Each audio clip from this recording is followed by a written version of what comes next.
मेरा नाम मुस्कान है। मैं झांसी जिले के मौलानीपुर गांव में पैदा हुई थी। मेरे मम्मी पापा किसान थे और वो मेरे पैदा होने के कुछ साल बाद गांव में सूखा पड़ गया, जिसकी वजह से बहुत पैसों की तंगी होने लग गई। पैसे नहीं थे घर में, तो मम्मी पापा को शहर आना पड़ा और गाँव में शिफ्ट हो गए। मेरे को वो गाँव में ही छोड़ा है।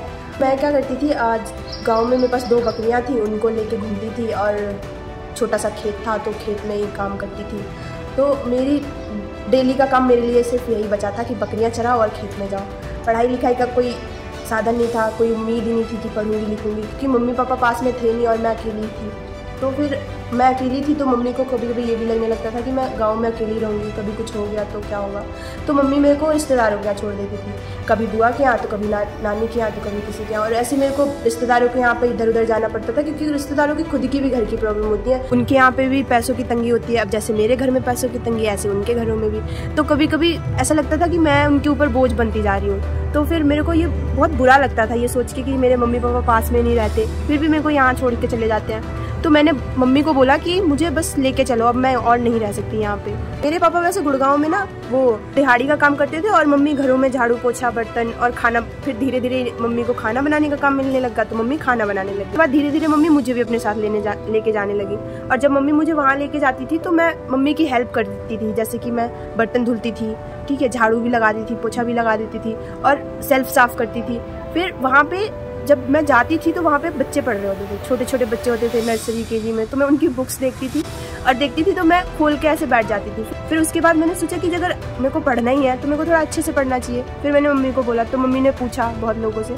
फिर मम्मी के साथ ही एक आंटी थी जो कि काम करती थी और वो मम्मी की फ्रेंड थी। तो उन्होंने हमें बताया कि यहाँ पे एक NGO चलता है जिसका नाम डोनेट एन आर है। डोनेट एन आर में भी जब मैं गई और मैंने एग्ज़ाम दिया तो मैं वहाँ पे मेरे से पूछा कि तुमको क्या क्या आता है। मैंने कभी पढ़ाई नहीं करी, मैं 12 साल की बच्ची थी, मैंने कभी पढ़ाई नहीं करी, मैंने कभी नोटबुक नहीं उठाई, मैंने कभी पेंसिल नहीं उठाया, मुझे नहीं पता था कि कैसे पढ़ते हैं। फिर जाके पीछे बैठ जाती थी। एक दिन हर्षप्रीत मैम हैं, NGO में ही थी हर्षप्रीत मैम, तो वो आई और वो मेरे से पूछने लगी कि तुम नए बच्चे हो। तो फिर मैंने उनको बोला कि हाँ। तो फिर उन्होंने पता नहीं मेरे अंदर ऐसा क्या देखा और उन्होंने मेरे को पढ़ाना शुरू करा। जब उन्होंने मेरे को पढ़ाना शुरू करा तो मेरे को कुछ नहीं आता था, उनको पता था। मैंने उनको बताया कि मुझे कुछ नहीं आता।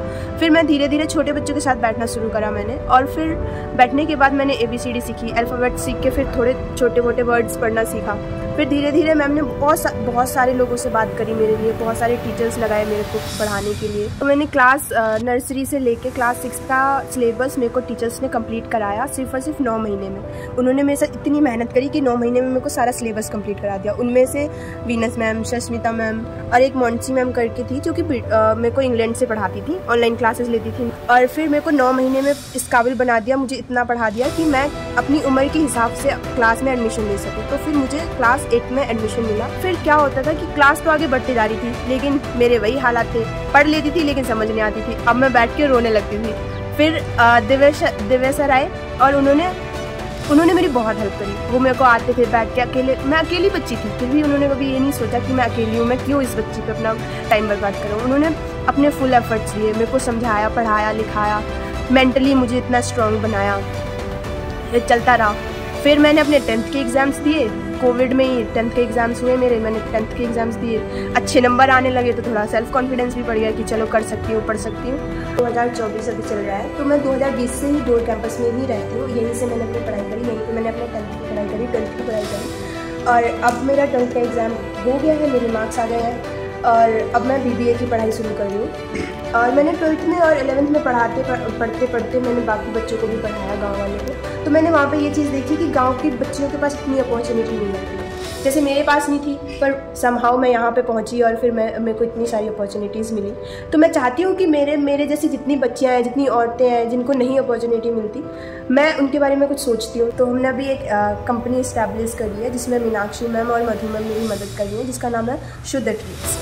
और शुद्ध ट्रीट्स में हम ऐसी चीज़ें बनाने की कोशिश कर रहे हैं, हम ऐसी चीज़ें बना रहे हैं जो आजकल शहर में मिलती नहीं है। तो हम जो रेसिपीज़ बनाते हैं वो खाने में भी टेस्टी है और हेल्दी भी है, क्योंकि हम उनको ऑलिव ऑयल में बनाते हैं। और हम रागी का यूज़ करते हैं, आलमंड्स का यूज़ करते हैं, जिनको हम बना रहे हैं। और हम ऐसी रेसिपीज़ बना रहे हैं जो पहले गाँव में मिलती थी और अब तो वो एकदम ही गायब होती जा रही है, बहुत कम मिलती हैं, शहरों में तो मिलती भी नहीं है। और ये रेसिपीज़ खाने से इंसान हेल्दी रहता है, आप किसी को भी खिला सकते हो। शुद्ध ट्रीट्स ऐसी बाइट्स है जो आप बच्चों से लेके बूढ़ों तक किसी को भी खिला सकते हो।